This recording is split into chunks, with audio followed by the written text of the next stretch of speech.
اور ہم نے فرعون کو اپنی سب نشانیاں دکھائیں مگر وہ تکذیب اور انکار ہی کرتا رہا۔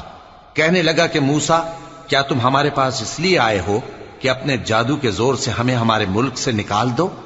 تو ہم بھی تمہارے مقابل ایسا ہی جادو لائیں گے، تو ہمارے اور اپنے درمیان ایک وقت مقرر کر لو کہ نہ تو ہم اس کے خلاف کریں اور نہ تم، اور یہ مقابلہ ایک ہموار میدان میں ہوگا۔ موسیٰ نے کہا کہ آپ کے لیے یوم زینت کا وعدہ ہے، اور یہ کہ لوگ اس روز دن چڑھے اکٹھے ہو جائیں۔ تو فرعون لوٹ گیا اور اپنے سامان جمع کر کے پھر آیا۔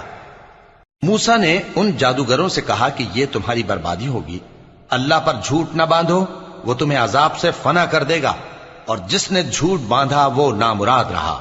تو وہ باہم اپنے معاملے میں جھگڑنے اور چپ کے سرگوشی کرنے لگے۔